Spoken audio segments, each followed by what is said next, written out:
Lévitique chapitre 10, 8 à 11. L'Éternel parla à Aaron et dit: Tu ne boiras ni vin, ni boisson enivrante, toi et tes fils avec toi, lorsque vous entrerez dans la tente d'assignation. De peur que vous ne mouriez, ce sera une loi perpétuelle parmi vos descendants, afin que vous puissiez distinguer ce qui est saint de ce qui est profane, ce qui est impur de ce qui est pur, et enseigner aux enfants d'Israël toute la loi que l'Éternel leur a donnée par Moïse. Amen. Amen. Vous avez vu cette écriture? C'est Lévitique chapitre 10, à partir du 8e verset jusqu'au 11e. C'est très important. Pour ceux qui n'étaient pas avec nous depuis le vendredi, nous sommes en train de voir un enseignement très important sur le 70 semaines de Daniel. Un enseignement qui montre en fait la chronologie du temps et la prophétie de la part de notre Seigneur. Alors aujourd'hui, nous allons aller petit à petit pour terminer cette grande partie de l'enseignement sur les 70 semaines de Daniel. Alors, je ne sais pas s'il y a encore de bien-aimés qui aimeraient avoir ces dessins, mais si vous ne l'avez pas, vous allez le chercher auprès des autres bien-aimés. Voilà. Nous vous saluons tous au nom de notre Seigneur Jésus. Amen. Soyez les bienvenus au milieu des élus. Dieu qui nous a fait la grâce d'avoir encore un bon moment dans sa présence depuis le vendredi. Voilà. Nous sommes en train de parler sur les 70 semaines de Daniel. Comme je l'ai dit tout à l'heure, 70 semaines de Daniel, c'est un enseignement qui montre la chronologie prophétique des temps. Le monde, aujourd'hui, est dirigé par l'ennemi. Nous allons attendre que nos bien-aimés puissent s'asseoir. Voilà, 70 semaines de Daniel.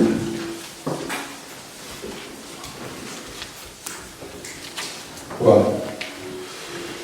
Alors, le premier jour, nous avons essayé de faire une démarche par rapport au livre de Genèse. Nous avons dit que Dieu a créé les cieux et la terre en 4 jours.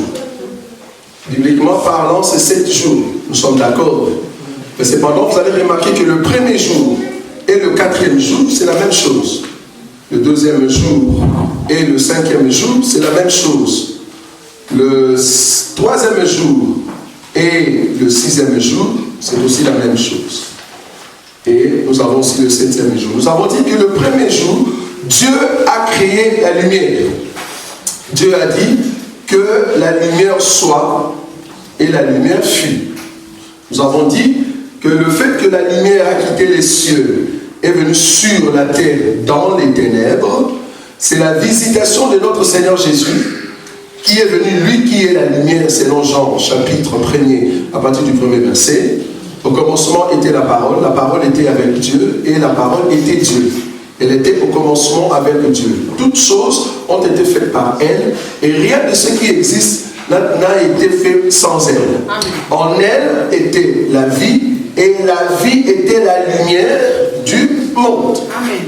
Donc nous avons compris que la lumière, c'est en fait la parole qui est venue dans les eaux, afin de retrouver un peuple qui était dans les ténèbres.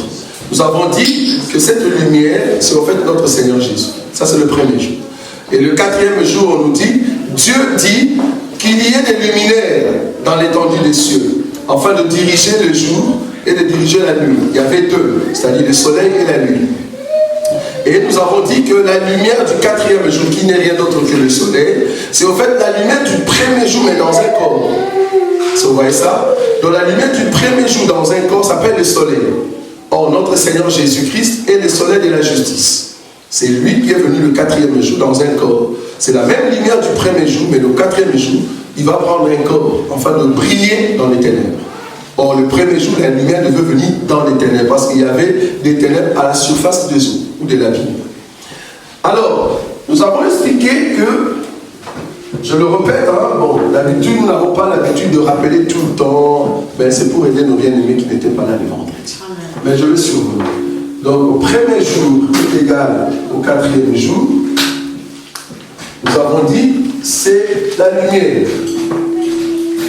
Alors, le premier jour égal au quatrième jour. Nous avons dit, c'est la venue de la lumière.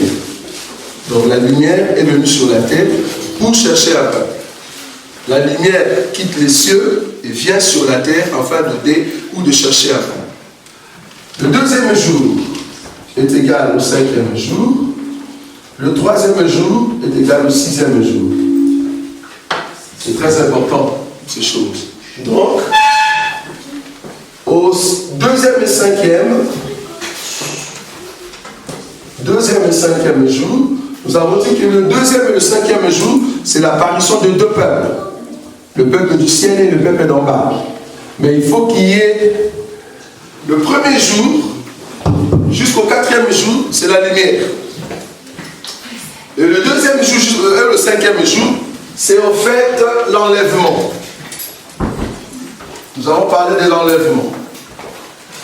Pourquoi l'enlèvement? La Bible dit que au deuxième jour, Dieu dit qu'il y ait une séparation entre les eaux avec les eaux. Qu'il y ait les eaux en haut et les eaux en bas. Nous avons dit, pour qu'il y ait séparation entre les deux eaux, il faut que la lumière du premier jour, qui n'est rien d'autre que la chaleur, puisse frapper l'eau. Quand la lumière frappe l'eau, qu'est-ce qui se passe? On a donné l'exemple que dans vos maisons, les mamans, quand vous préparez, n'est-ce pas, vous bouillez de l'eau, vous mettez au feu, ça va bouillir, et il y a une partie d'eau qui monte sous forme de vapeur, ça va? Et cette partie d'eau qui monte sous forme de vapeur va toucher votre couvercle. C'était en fait l'eau qui était en bas, mais par le fait de la chaleur, il y a une partie d'eau qui monte. Or, quand Dieu a séparé les eaux d'avec les eaux, c'était par l'effet de la chaleur qui est la lumière du premier jour. C'est ce que nous avons dit. Donc, la lumière du premier jour au deuxième jour va frapper au fait les eaux et il y a une partie d'eau qui monte. Et nous avons dit que la partie d'eau qui monte, c'est au fait le peuple qui était au fait ensemble avec les eaux, mais il y a une partie d'eau qui a subi la transformation. Vous voyez ça? Donc l'eau qui était à l'état liquide va prendre maintenant l'état gazeux. Vous voyez? Donc une partie d'eau va monter afin de permettre qu'une partie d'eau reste. Nous avons dit que c'est comme ça que Dieu va séparer les eaux d'avec les eaux. Donc avec le fait de la chaleur, une partie monte. Nous avons dit que cet effet-là, c'est en fait un peuple, selon Apocalypse, un peuple qui a accepté la lumière du premier jour, et ce peuple se sont transformés. Et avec la chaleur, le peuple va faire quoi? Monter. C'est au fait l'enlèvement. Or, qui sont ce peuple qui ont reçu la parole du premier jour ou la lumière du premier jour? C'est nous l'Église. Ce n'est pas Israël. C'est l'Église qui a reçu la parole et la parole a changé notre identité.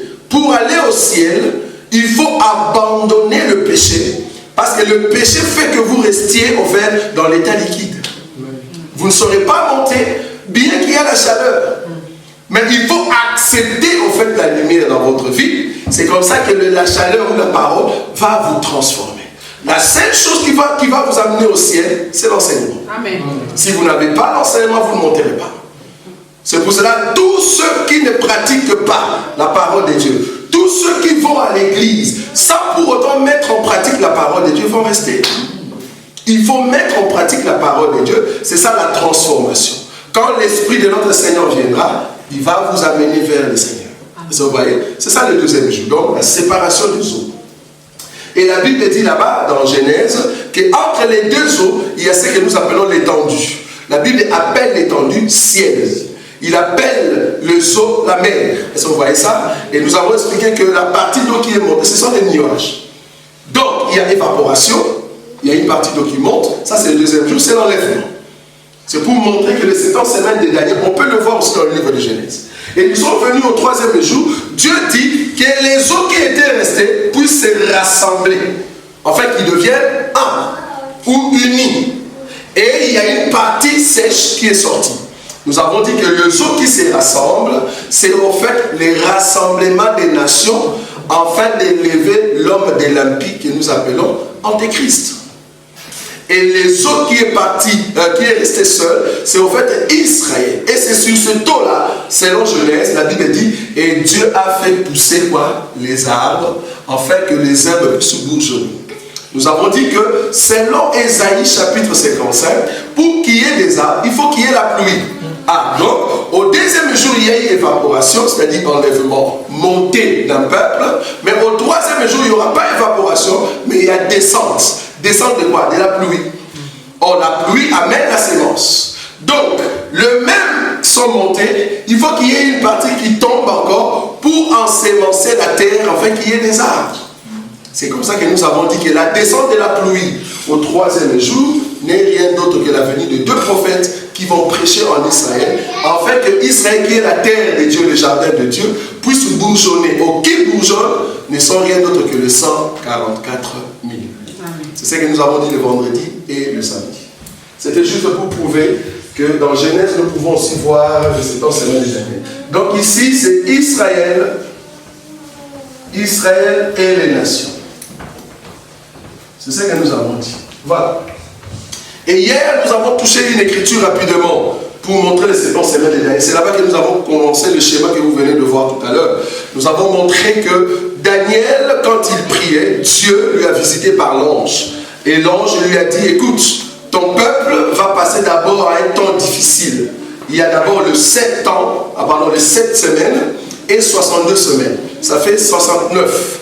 Il y a un temps de 69. Après les 69, il faut qu'un ou un soit retranché. C'est là-bas que nous avons mis le dessin de tout à l'heure. Je vais le reprendre parce que nous allons terminer aujourd'hui la dernière partie de ces dessins. Alors, c'était dans le livre de Daniel, combien? Daniel chapitre 10. Combien? 8. Voilà. Donc pour ceux qui n'étaient pas, c'est 10 ou 9? 9. Moi je crois que c'est 9. Merci. Merci pour ceux qui disent 10. Comme on dit toujours, il faut revoir vos notes. Donc on a 7, 62. Nous avons la croix. Nous avons fait ça. Là. Nous avons dit c'était le temps de la grâce. Nous avons dit que c'est Ève. Après nous avons cette partie ici. 3 ans et demi. 3 ans et demi. Nous avons fait ça. Et nous avons le 2 ici. Là, nous avons 1000 ans. Voilà. Bon, je vais l'écrire directement. C'est le règne. Voilà. Alors, qu'est-ce que nous avons dit hier? Nous avons dit que la lumière qui vient le premier jour et le quatrième jour, c'est notre Seigneur Jésus. Il vient alors que la terre était dans les ténèbres. Il y avait des eaux à la surface de la mer. L'Esprit de Dieu se mouvait au-dessus des eaux. Ça va? Et il y avait des eaux aux surfaces de l'abîme. C'est ça le mot.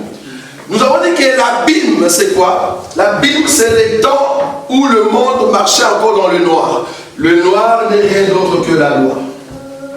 Nous avons dit que tous ces temps ici, jusque-là, donc là, vous pouvez prendre même depuis Adam. Donc depuis Adam jusqu'ici, c'était le temps des ténèbres, c'était le temps du noir.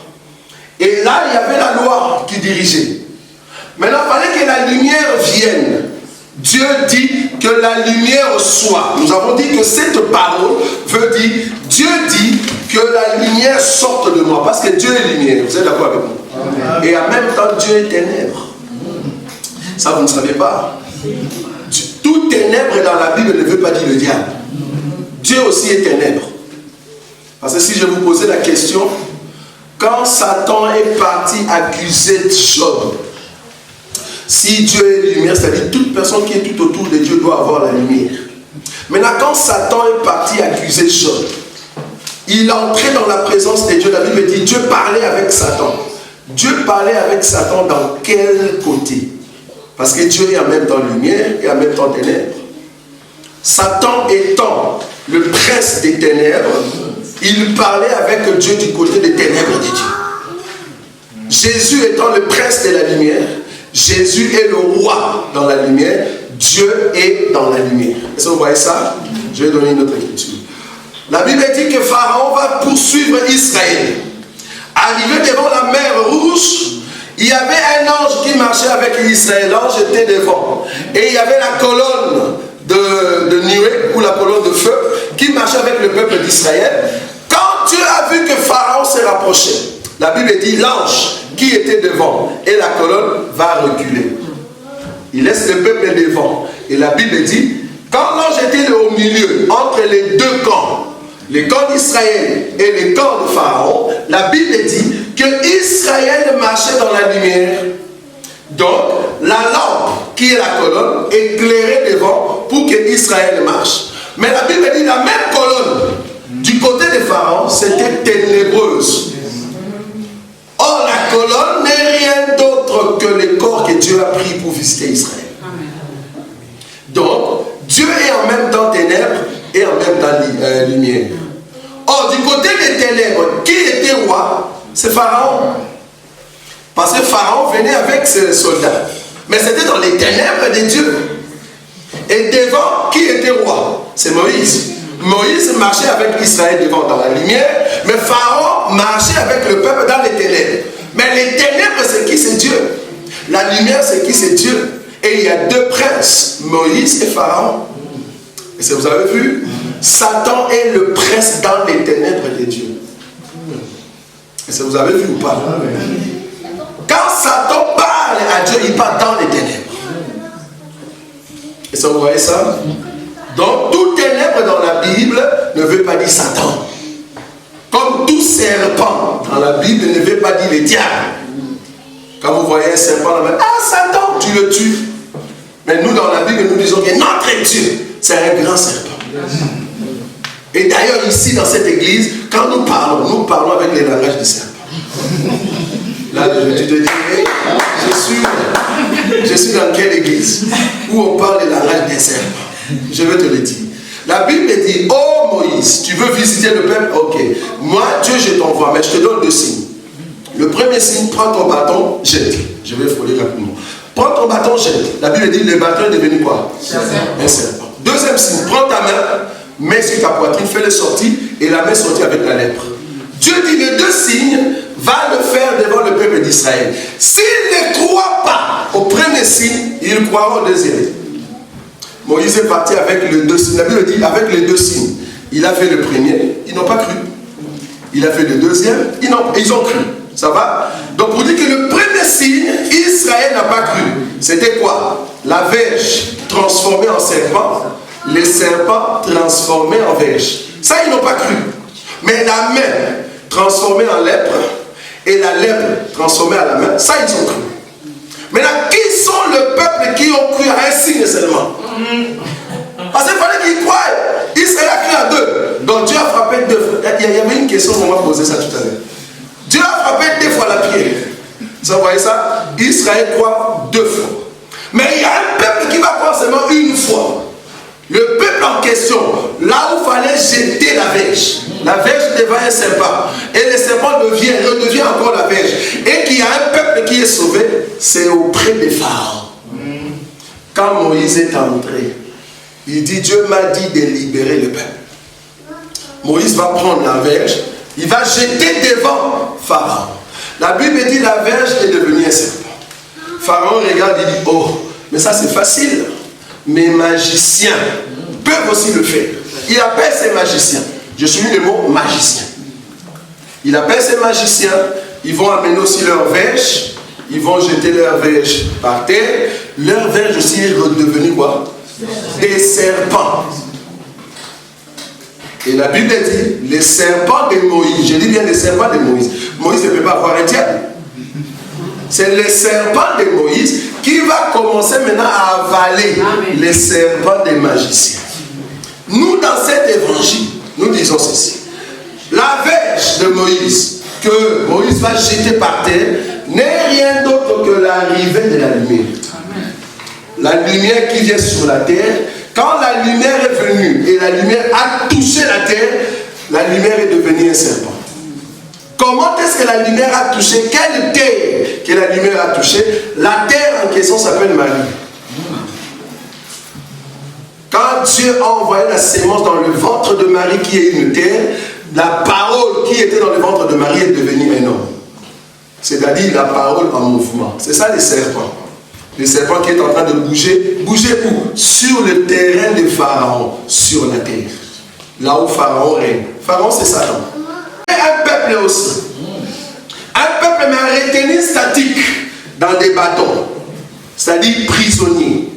Maintenant ce peuple, pour qu'il soit libéré, il faut que le Seigneur vienne en forme d'homme. Dieu, pour libérer l'homme, il a accepté de porter le corps de l'homme. C'est comme ça les serpents, pour prendre d'autres serpents, il faut que vous deveniez aussi serpent. Si vous n'êtes pas serpent, vous n'allez pas entrer dans la bouche de notre serpent. Sinon la verge ne va pas entrer. Et c'est comme ça que les magiciens vont prendre leur bâton, croyant qu'ils le laissent. Non, parce que la puissance de notre serpent attire le peuple quelque part. Même si vous étiez retenu. C'est pour ça que nous disons dans cet évangile, si tu es un enfant de Dieu et que tu es retenu entre les mains des sorciers, des magiciens, par la puissance de la parole, les magiciens vont te lâcher. Ils ont lâché la verge. Et les verges sont devenus des serpents. En d'autres termes, les verges ont pris la nature du serpent. Tu ne peux pas aller au ciel si tu ne prends pas la nature de notre Dieu. Amen. C'est comme ça que Jésus va regarder son peuple sur le terrain de Pharaon. Il va commencer à avaler. Avaler veut dire entrer dans le royaume. Amen. Ça, vous voyez ça? Ils vont commencer à entrer dans la bergerie. Jésus a dit, j'ai encore d'autres brebis qui ne sont pas de cette bergerie. Est-ce que vous voyez ça? Amen. Merci.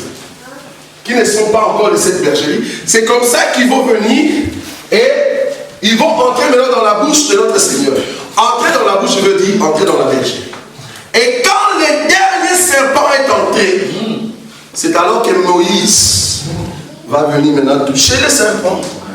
Bon, je ne vais pas entrer dans les détails. Il le touche. Et puis il redevient la verge. La verge veut dire Dieu dans sa puissance. Amen. Le serpent veut dire Dieu dans sa faiblesse. Amen. Après, il faut que Dieu redevienne dans sa puissance. Vous voyez ça? Dieu dans la puissance, c'est la loi. Dieu dans la faiblesse, c'est le temps de la grâce. Après, Dieu dans la puissance. Dieu était ici la verge. Moïse est venu avec Dieu, qui n'est rien d'autre que Jésus. Il jette la lumière au temps de la grâce. La verge devient un serpent. Il est en train d'avaler les serpents des magiciens. Est-ce que vous voyez ça? Pendant tout ce temps, les serpents de Moïse avalent tous les serpents qui étaient entre les mains des magiciens. En d'autres termes, c'est le temps de la grâce. Est-ce que vous voyez? Ici, Jésus ouvre seulement sa bouche. Tous ceux qui croient à l'enseignement, à l'odeur du serpent, vous entrez dans sa bouche. Quand le dernier serpent va entrer, alors Moïse peut venir toucher les serpents pour que les serpents redeviennent la verge. Regardez le mouvement. Redeviennent la verge, c'est la verge. Est-ce que vous voyez ça? C'est comme ça que nous sommes partis. Donc, notre Dieu, celui des serpents de Moïse, et tous ceux qui sont dans ces serpents sont sauvés. Ce n'est pas notre enseignement. Donc, nous sommes en train de dire que ici, cette partie, c'est la loi. Et là, nous sommes au temps de la grâce. Après les temps de la grâce, nous aurons ces temps ici. Nous avons dit que Dieu doit encore faire pleuvoir sur Israël pour qu'il y ait cette partie ici.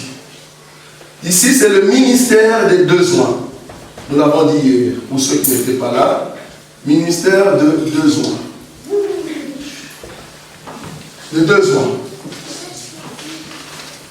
Ils doivent prêcher, amener la sémence pour que Israël accepte.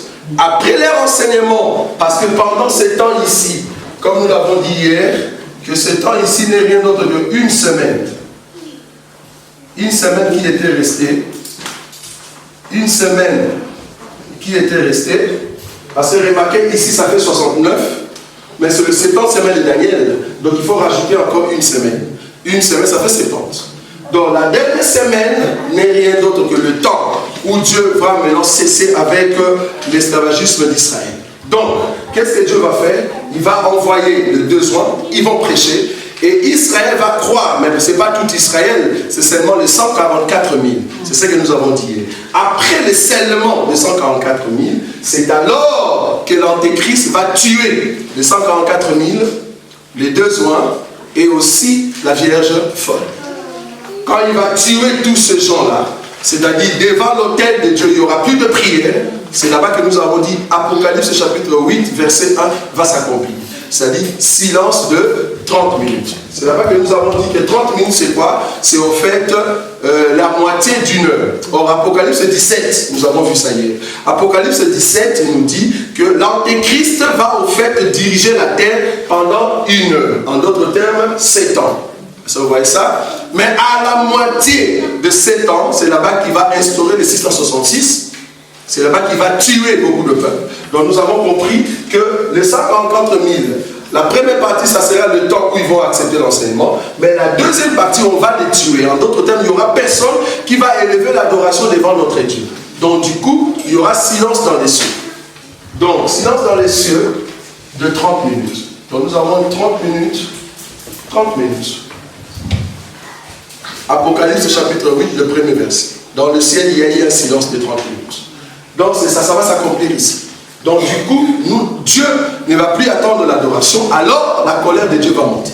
Donc ici, c'est la colère de Dieu. La colère de Dieu. Voilà. Dieu va commencer à frapper la terre par toutes sortes de mots, ou bien de coupes, comme l'Apocalypse est en train de nous dire. C'est là-bas qu'il y aura les morts, où Dieu va massacrer beaucoup d'hommes.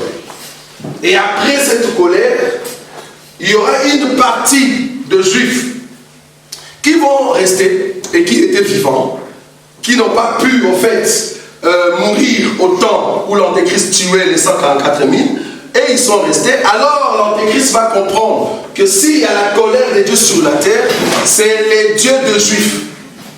Donc, il faut faire tout, que tout juif soit exterminé sur la face de la terre. C'était la mission de Hitler. Mais ici, ça ne sera pas Hitler, ça sera encore pire que Hitler. Parce que son but, c'était de rechercher tout juif et de le tuer. Alors la Bible dit, parce qu'on va rechercher les juifs pour les tuer, c'est alors que Jésus-Christ reviendra. Ça, c'est le retour ici. Ça sera le retour. Le retour de Christ. Le retour de Christ avec son armée. En tout cas, moi, je serai là. Je ne sais pas si je serai avec quel grade, mais je serai là. Pourquoi? Parce qu'il revient avec tous les saints. Ils vont venir.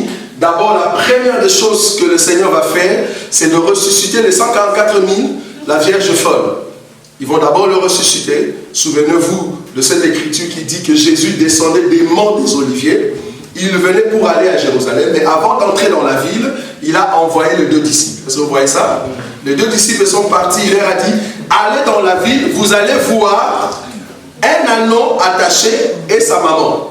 Qu'est-ce que vous allez faire? Prenez cet anneau, déliez-les. J'aime ça. La Bible dit, donc il était lié. Bon, il y a d'autres qui prennent cette écriture. Voilà, dans ta famille, tu es lié. Un enfant de Dieu lié, c'est que tu es mort. Vous voyez ça? Un enfant de Dieu ne peut jamais être lié. Un enfant de Dieu ne peut jamais être possédé. Amen. On peut être oppressé, ça c'est autre chose, mais pas possédé. Possédé, ça veut dire Satan gagne ton cœur et c'est lui qui règne. C'est pas possible. Alors remarquez, la Bible dit ici, alors ils vont envoyer les deux disciples. Les deux disciples vont délier l'anneau et la laisse. Délier l'anneau et la laisse veut dire faire ressusciter les 134 000 et la Vierge folle.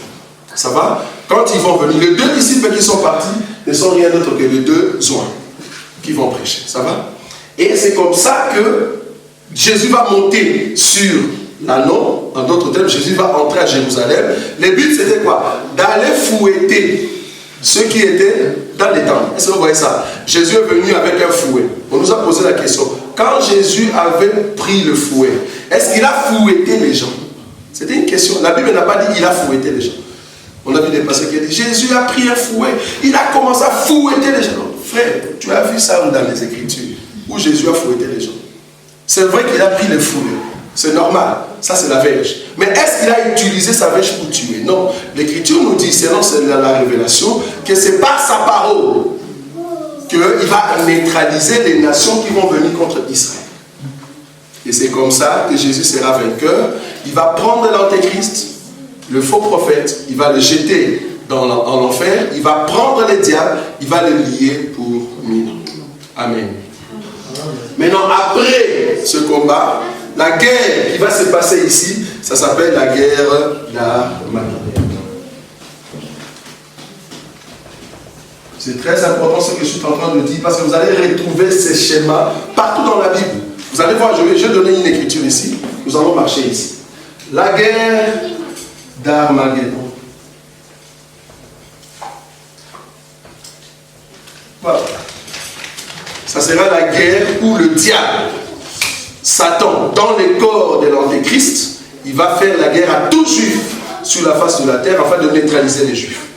Mais c'est là-bas que leur Seigneur, Dieu de gloire, et nous allons maintenant venir pour secourir Israël. Et nous allons gagner cette bataille. Et à partir de là, nous pouvons maintenant entrer dans le règne. Le règne, c'est quoi? Le règne des milléniums, c'est au fait le 7e jour. C'est-à-dire Dieu, depuis qu'il a créé la terre, depuis du temps d'Adam, jusqu'à 7 ans ici, il n'a jamais eu de paix que nous allons avoir ici. Tout ce que vous voyez comme paix, ce ne sont pas de paix. Mais le prince de paix, quand nous disons que Jésus est le prince de paix, ou le prince de la paix, en réalité, la paix en question, c'est ici. Amen. Parce qu'aujourd'hui, tu peux avoir la paix, vouloir ou pas, tu mourras. Ce n'est pas une paix, c'est une paix éphémère. Mais la paix que nous aurons, c'est ici. Pendant le millénium, tout ce qui est maladie, tout ce qui est souffrance, tout ce qui est carence, nous n'aurons plus cela. Pourquoi? Parce que c'est Dieu qui va diriger la terre pendant 1000 ans. Pourquoi? Parce que le diable sera lié. C'est lui qui amène la maladie, c'est lui qui amène des conflits, des divisions, des tueries, la criminalité. Cet homme-là, diable, on va le lier pendant 1000 ans. Donc il n'y aura plus de crime. C'est pour cela que d'autres disent c'est le paradis. Quand nous disons c'est le paradis, voilà. Le paradis c'est pendant 1000 ans. Où Dieu est en train de régner avec les hommes. C'est pour ça que je dis ici, c'est le règne. Or, 1000 ans auprès des hommes, c'est un jour auprès de Dieu. Mais c'est quel jour? C'est le Shabbat. Le Shabbat, personne ne travaille. Le Shabbat, c'est le repos. Donc, si Jésus est notre repos, parce qu'il a dit, venez à moi, vous tous, qui êtes chargés et fatigués, je vous donnerai du repos. Mais posons-nous la question ici. En réalité, ce n'est pas le repos que Jésus nous donnera ici, parce que demain matin, tout le monde va travailler. Vous irez travailler, transporter des cartons. Ce n'est pas un repos, ça. C'est un repos en esprit. Parce que nous avons retrouvé en esprit le lieu où nous pouvons dormir calmement. Mais dans la chair, nous n'aurons pas de repos. Parce qu'il faut travailler, sinon tu ne manges pas. Mais ici, ça sera le repos. Je vous donnerai du repos, c'est ici. C'est là-bas que le Seigneur va nous donner le repos. On n'aura plus la souffrance. Tu ne vas plus te déranger pour des factures. Oubliez ça. Il n'y aura pas ça. Ah non, il y a l'eau, SNFR, c'est quoi? Non, il n'y aura plus. C'est fini. Et là, vouloir ou pas, vous serez bien.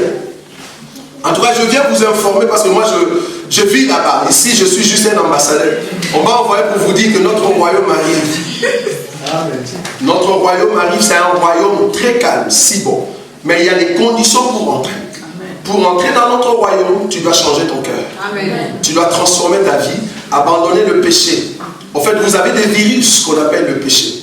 Or, dans notre royaume, c'est un royaume pur, propre. Nous n'aimons pas les virus. Nous voulons être propres et bien. Donc du coup, abandonnez le péché et vous allez entrer dans notre royaume. Un royaume qui vous attend, un royaume où vous n'allez pas payer de loyer. J'aime beaucoup faire la publicité de notre royaume. Si seulement vous êtes prêts pour aller là-bas, il suffit seulement de donner votre cœur à Jésus. Amen. Si Jésus gagne votre cœur, alors vous serez parmi nous autres. Et à chaque fois, nous allons venir vous visiter pour vous dire, voilà le royaume qu'on était en train de vous promettre. Amen. Amen. Donc c'est un royaume de repos et de paix pendant 1000 ans. C'est facile de dire 1000 ans. Mais imaginez-vous si vous rencontrez un vieillard qui a 260 ans. Je ne sais pas s'il est encore là. Je ne sais pas si vous avez déjà rencontré un vieillard de 260. Bon, 250. Il n'y a pas. Mais dans notre royaume, ceux qui vont y habiter, ils n'auront pas 500 ans, 700 ans, 800 ans. Mais ce sont des hommes éternels. C'est ça qui fait la différence. Parce que tous ceux qui vont bénéficier de la grâce de rencontrer le Seigneur, ils sont éternels. Donc nous n'allons plus mourir. Le corps que nous aurons, pour toute personne qui va recevoir notre royaume, ne va plus mourir. C'est ça la mission qu'on nous a envoyée. Donc bénéficiez de la grâce maintenant. Nous sommes en train d'annoncer cet évangile, l'évangile du royaume, pour amener un grand peuple auprès de notre Seigneur. Bon, malheureusement, bien que nous prêchons, mais le Seigneur sait déjà qui va entrer, qui ne va pas entrer. C'est ça l'enseignement de la prédestination. Il y a déjà des hommes que Dieu a déjà préparés. Or, comment nous le saurons? Parce que nous sommes humains, nous ne le saurons pas. Comment nous allons savoir que tu es un homme que Dieu a préparé d'avance? C'est quand devant le péché, tu ne sais pas faire le péché. En toi, tu dois avoir l'esprit de la haine du péché. Un homme qui n'aime pas pécher. Un homme qui aime la droiture, qui marche avec le respect des Écritures. Quand nous voyons ça, nous disons voilà, ça c'est notre frère dans le royaume. Amen. Donc le règne des 1000 ans, c'est au fait Seigneur Jésus qui viendra habiter sur terre.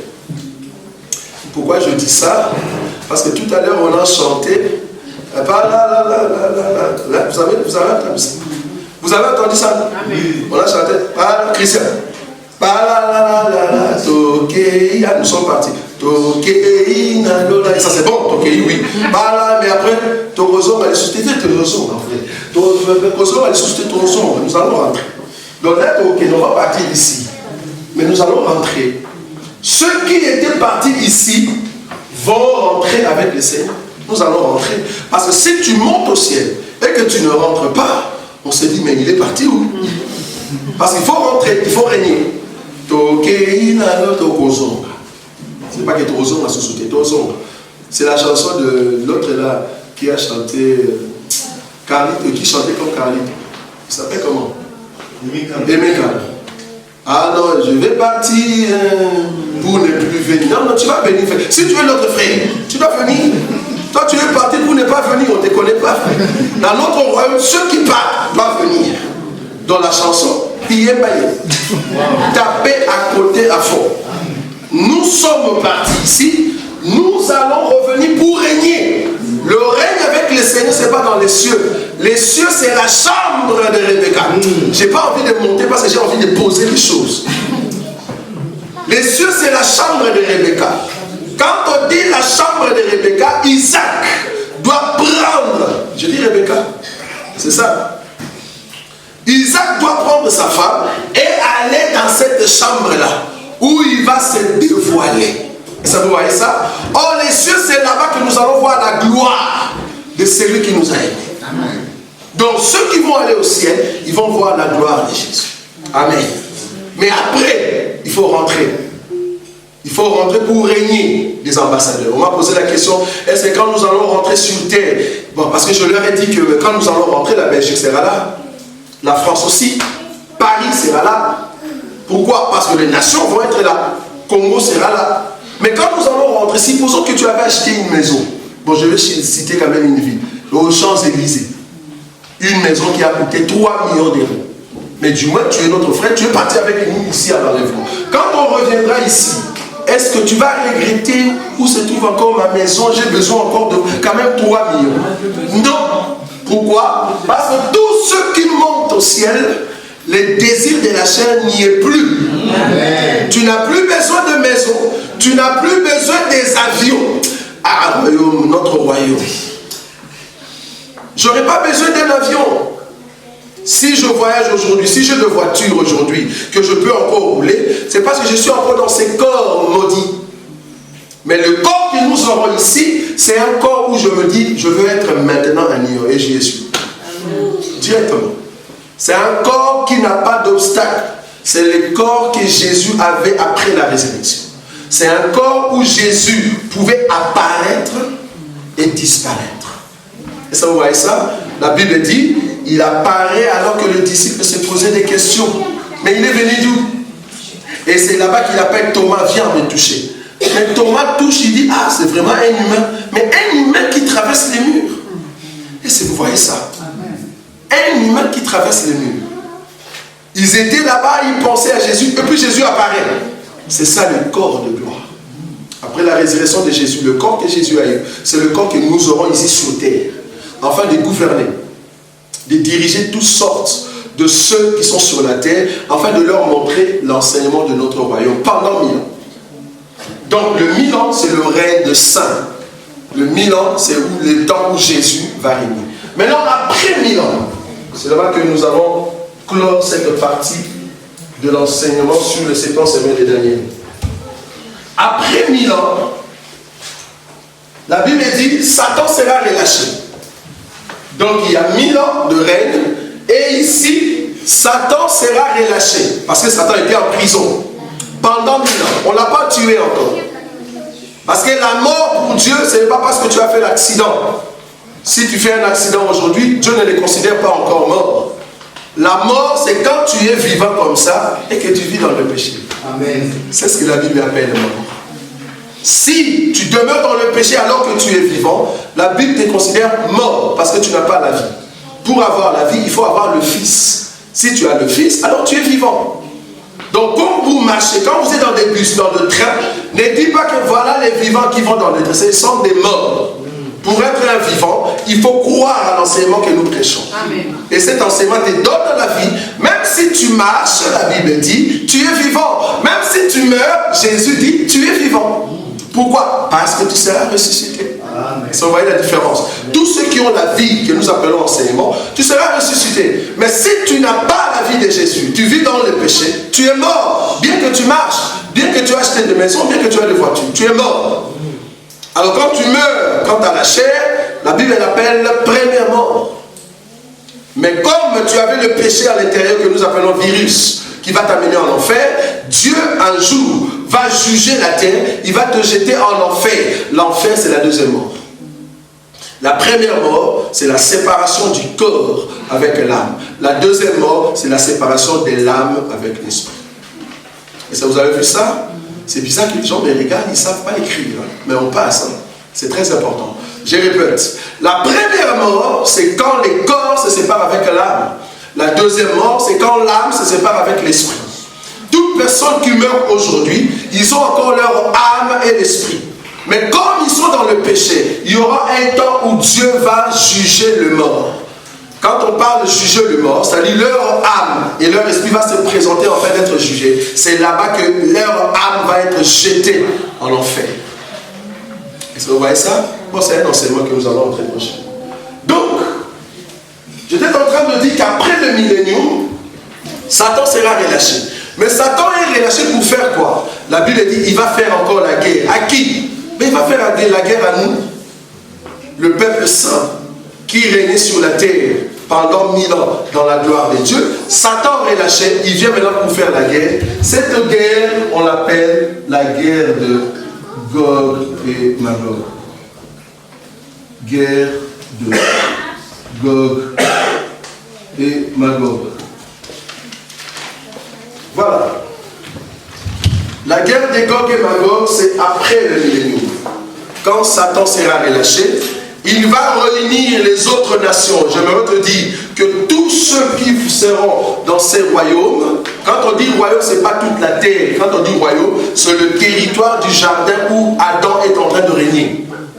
Ceux qui seront là-bas, ils vont combattre, pardon, pas combattre, le diable viendra pour les combattre. Mais il viendra comment? Il va séduire les autres nations. Parce qu'il faut comprendre que pendant 1000 ans, le Satan n'est pas là, donc il n'y a pas de maladie, il n'y a pas de jalousie, il n'y a pas de soucis. Mais après 1000 ans, comme Satan revient avec toutes sortes de mots, il va séduire un peuple, en fait, d'attaquer le peuple saint. Et c'est là-bas que la Bible dit, on va prendre une chaîne, on va le mettre et le jeter dans les temps de feu. C'est là-bas que Satan va mourir. Donc si nous aujourd'hui, en 2019, nous sommes ici, 2019 nous sommes ici, et que dans vos prières, vous liez Satan, vous tuez Satan, comprenez que vous faites une prière vaine.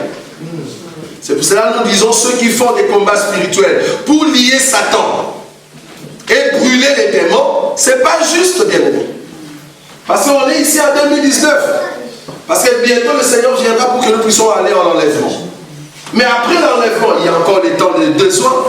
Après les 2 ans, il y a encore les temps où l'Antéchrist doit encore tuer les gens. Parce que si tu lis Satan aujourd'hui, l'Antéchrist ne viendra pas. Oui ou non? Si aujourd'hui, tu lis Satan, tu jettes le feu sur Satan, et que Satan est mort, donc l'Antéchrist ne viendra pas. Parce que l'Antéchrist, c'est qui? L'Antéchrist, c'est les corps que Satan va utiliser dans les temps afin de détruire la terre. Maintenant, si toi tu utilises déjà Satan, l'esprit en question, donc l'Antéchrist ne viendra pas, tu es en train de briser la prophétie de mon papa, notre papa. Ça, vous voyez ça? Amen. Donc la prophétie doit s'accomplir. On ne peut pas brûler Satan, on ne peut pas le lier maintenant. Il a encore un grand travail à faire.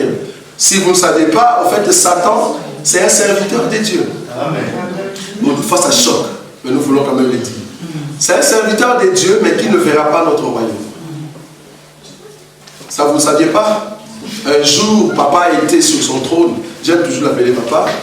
Il était sur son trône, et puis du coup, il a dit, j'ai besoin d'un esprit, afin d'aller séduire Akab.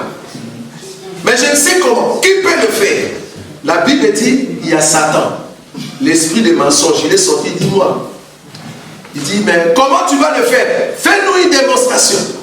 Ça, c'est le Père qui demandait. Fais-nous une démonstration. Il dit, non, je veux aller auprès de ces prophètes. Je serai un esprit des mensonges. Dieu lui dit, ok. Ok, vas-y, va faire. Va le faire. Il a fait aussi avec mon frère Job. Il a envoyé Job pour déranger sa vie. Tout serviteur, c'est tout le temps qu'on envoie. Ah, donc, le diable, c'est un serviteur de Dieu que Dieu utilise. Amen. Mais cependant, il ne verra pas notre royaume. Amen. Amen. Donc, le diable, c'est aussi un serviteur de Dieu. Tu ne peux pas le tuer avant les temps. Pourquoi? Parce qu'il a encore une mission à faire, bien qu'il sera jeté à l'étang de feu. Et il sera encore lié pendant 1000 ans. Après les 1000 ans, il faut qu'on le tue. Et vous voyez ça? Donc, après les 1000 ans, vient maintenant le temps de la guerre que nous appelons la guerre des Gog et Magog. Guerre des Gog et Magog, c'est où le diable va attaquer le royaume. Après ça, il y a maintenant ce que nous appelons les trônes blancs. C'est le jugement dernier. Le jugement dernier, c'est ici. Jugement dernier. Nous avons jugement dernier. Et là, c'est l'éternité. Et voilà, nous avons fini avec la chronologie de Dieu. Je répète, après le règne, j'ai dit qu'ici il y a la guerre d'Armageddon. Nous avons le règne de 1000 ans. Après le règne de 1000 ans, c'est la guerre des Gog et Magog, où Satan va vouloir en fait attaquer la cité de Saint. Et après cela, il doit être jeté à l'étang de feu, c'est-à-dire en enfer. Et après qu'on ait jeté le diable, c'est alors qu'il y aura maintenant le trône blanc, c'est-à-dire le jugement. Dieu maintenant va juger tous ceux qui sont morts sans pour autant recevoir la résurrection ici, la résurrection là-bas. Je vous ai dit que pendant la guerre d'Armageddon, avant que le Seigneur puisse faire cette guerre, il faut que le mort, c'est-à-dire les 144 000 et la Vierge folle ressuscitent. S'ils sont ressuscités, alors, avec ceux qui étaient montés là-bas, nous allons maintenant combattre, au fait, pendant la guerre d'Armageddon. Dans la Bible, il y a 3 sortes de résurrections. Nous avons la première résurrection qui est ici, c'est-à-dire qui peut avoir lieu demain ou après-demain, quand nous allons monter à l'enlèvement. Tous ceux qui sont morts en Christ ressuscitent, nous montons ensemble. La deuxième résurrection, c'est ici, quand Dieu va ressusciter les 144 000 et la Vierge folle. La Bible l'appelle première résurrection. En réalité, ça c'est la première résurrection, mais la Bible l'appelle seulement résurrection. Mais quand la Bible dit première résurrection, c'est ça. Or, les deux ici, ceux qui sont ressuscités là et là, ce sont ceux qui vont vivre éternellement. Maintenant, ici, il y aura encore une résurrection, ou soit un jugement de mort. C'est là-bas, le jugement en question, c'est tous ceux qui sont morts sans Jésus. C'est là-bas qu'on va juger les âmes et les esprits. Amen. Amen. Alors, rapidement, dans l'écriture que je viens de lire, c'est juste vous montrer les 7 semaines de Daniel, parce qu'il m'a été dit de terminer à 45. J'ai juste fait une répétition, mais ça m'a pris presque le temps de la prédication. Donc, j'étais dans les livres de Lévitique, chapitre 10. La Bible dit ceci. Je ne vais pas lire, je vais expliquer, vous pouvez lire à la maison. La Bible dit, Aaron et ce fils, quand ils vont entrer dans la tente d'assignation, regardez-nous, quand ils vont entrer dans la tente d'assignation, ils doivent s'abstenir du vin. La Bible dit ceci, écoutez-moi. Dieu dit à Aaron, quand tu entres dans la tente d'assignation, tu ne peux pas boire le vin. Si tu vas le faire, fais-le dans ta maison. Mais quand tu entres dans la tente, je souligne le mot tente, quand tu entres dans la tente d'assignation, tu ne boiras pas du vin. Pourquoi? Et que tu es enivré, tu vas confondre les animaux. Supposons qu'un monsieur vient pour faire un sacrifice, au lieu d'amener un animal pur, il t'amène un porc. Toi, tu es sacrificateur et que tu as le vin dans la tête. Tu vas prendre le porc, tu vas sacrifier pour Dieu. Or, c'est une chose abominable. Tu ne peux pas prendre un porc à la place d'un chevreau. Donc, tu ne boiras pas du vin. Quand tu viens travailler, tu dois être saint. Et pourquoi? Parce que tu dois donner un bon enseignement au peuple. C'est pour cela que tu ne boiras pas du vin quand tu es au service. C'est l'écriture que je vous ai donnée. Pourquoi je vous ai donné ça? C'est pour vous amener chez Noé. La Bible dit ceci. Alors que Noé est sorti de l'arche, je suis dans le chapitre que vous allez lire à la maison, c'est Genèse. Je vais vous donner juste les écritures. Genèse chapitre 9, Genèse chapitre 9, 20 à 29. La Bible dit ceci. Quand Noé a commencé à cultiver, il est sorti de l'arche. La Bible dit que Noé était en train de cultiver la terre. En d'autres termes, il donnait la forme à la terre. Je vais aller rapidement. La terre en question, dans la révélation, c'est Israël. Noé, c'est la consolation. La terre qu'il est en train de préparer, Noé, c'est un prophète qui est en train de cultiver la terre pendant tous ces temps. Israël a reçu des prophètes. Israël a reçu le serviteur que Dieu a envoyé. Les Daniel, les Élie, le Ézéchiel. Tous ces prophètes-là, ils sont venus pour cultiver la terre. C'est ce que Noé est en train de faire. Maintenant, quand il cultivait la terre, il a mis en place l'arbre que nous appelons l'arbre de vigne pour faire du vin. Ça va? Vigne veut dire la loi. L'arbre en question, c'est la loi. Alors, Noé a planté cela. Or, le Noé qui plante l'arbre, c'est Dieu qui est en train de donner la loi par les corps de Moïse. La loi qui doit régir tout le temps d'Israël. Est-ce que vous voyez ça? Parce que Noé, c'est un prophète. Il prend soit la place de Dieu, soit la place du peuple. Noé a cultivé la terre, c'est les prophètes qui viennent pour prêcher. Ils ont placé la vigne, c'est Noé qui a planté cela, la vigne. Et la vigne, c'est en fait la loi que Dieu a mis en Israël. Maintenant, regardez. Noé va attendre que la vigne croisse. Et il va couper une partie de cette vigne. Il va le broyer. La loi, en réalité, c'est un lion. Ça, vous savez, non? Œil pour œil, dent pour dent. Donc, la loi déchire. La loi est agressive. Donc, Dieu, avant, était dans la puissance par la loi en Israël. C'est un lion. Mais pour que la grâce arrive, c'est la croix, pour que la grâce arrive, il fallait que Dieu puisse se déchirer. C'est-à-dire, le lion doit se déchirer, comme Samson l'a fait, il a déchiré le lion. Et à l'intérieur du lion, il y a du miel. C'est le miel qu'on peut manger. On ne peut pas manger un lion. C'est le miel qu'on mange. Alors Noé, qu'est-ce qu'il fait? Il y avait la loi, le vigne, mais il va prendre le fruit de la vigne et il va le broyer. Ce qu'il est en train de prendre, c'est pour manger cet arbre. Parce qu'il ne pouvait pas manger l'arbre alors que l'arbre croissait. Donc il prend une partie, il va le broyer. La partie que Noé est en train de prendre, c'est la venue de notre Seigneur Jésus. Jésus, c'est la partie que l'homme peut alors voir. C'est Emmanuel, que l'homme peut manger. Vous voyez? Parce que personne ne peut voir Dieu et personne ne peut voir Dieu et vivre. Mais Jésus, c'était Dieu caché dans un corps pour que l'homme puisse le voir. Vous voyez ça? Donc Noé va mettre un arbre et il va le manger. La Bible dit, quand Noé a coupé le fruit, il a broyé, il a fait du vin. Il va boire du vin. Or, Noé, c'est un prophète. Noé, c'est un sacrificateur. La Bible dit, il va boire du vin. Qu'est-ce qu'il fait? Il va entrer dans une tente. Noé, ivre de vin, il entre dans une tente. En d'autres termes, Noé qui est le consolateur. Or, le consolateur, c'est Dieu. C'est Dieu qui a bu du vin et il vient entrer dans une tente. Les dieux qui entrent dans une tente. Or, la Bible déjà nous dit que la tente, c'est le corps humain.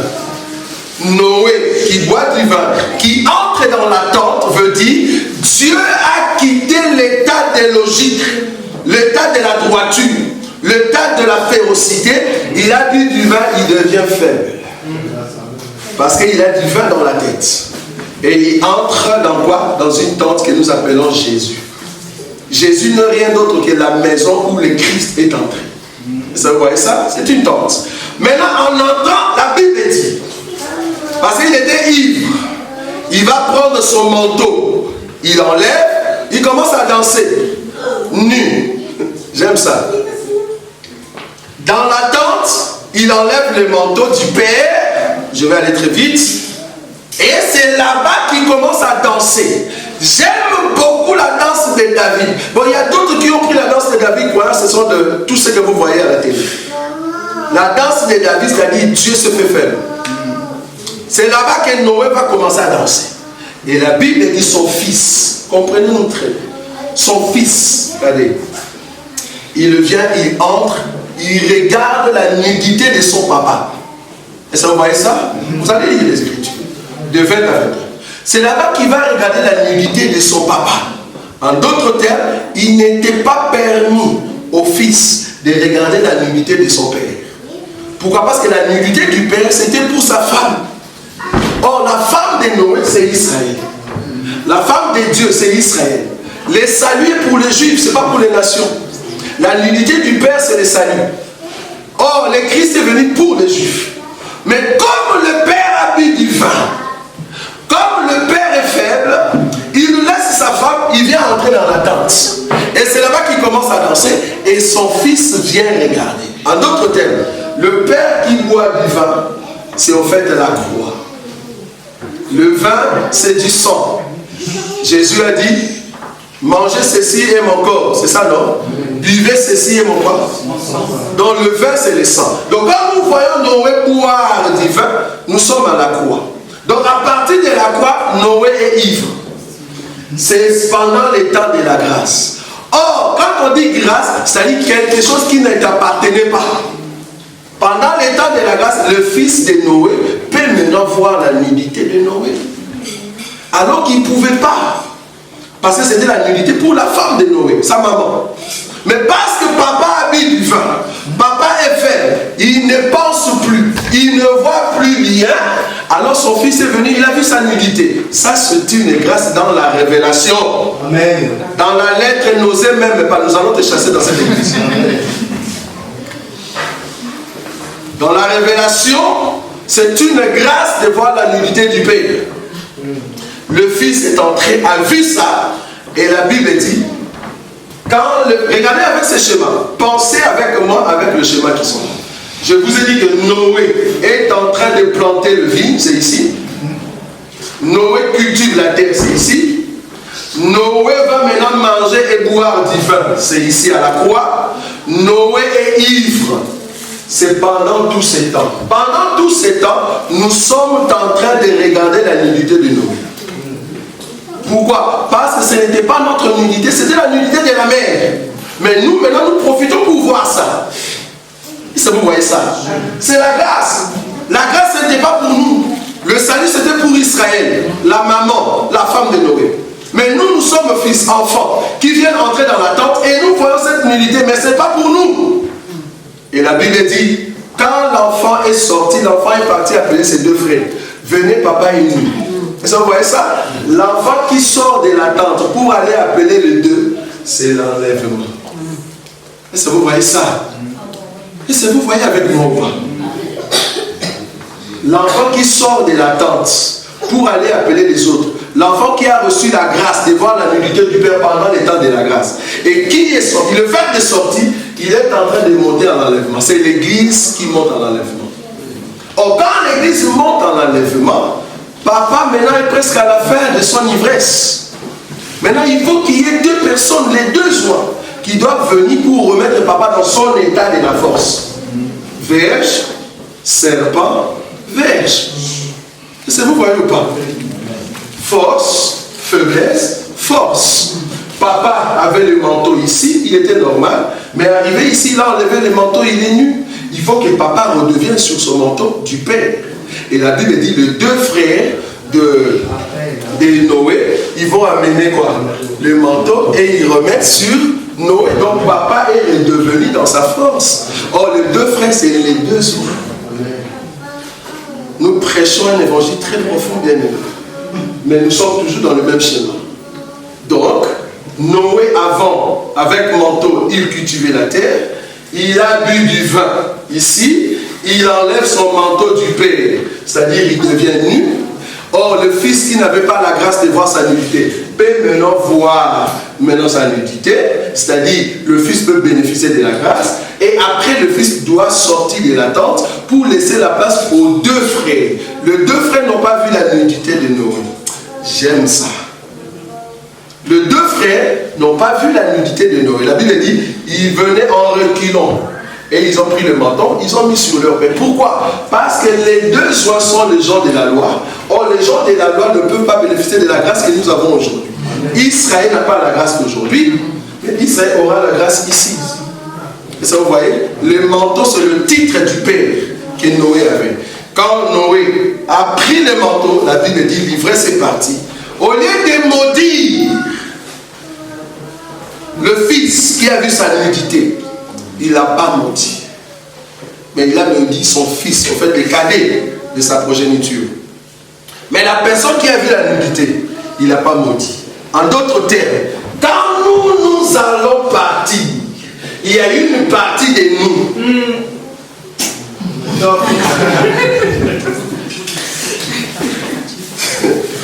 Ça, vous n'avez pas vu. Cet évangile. Au lieu de maudire celui qui a vu, non, on ne le maudit pas. On maudit notre partie.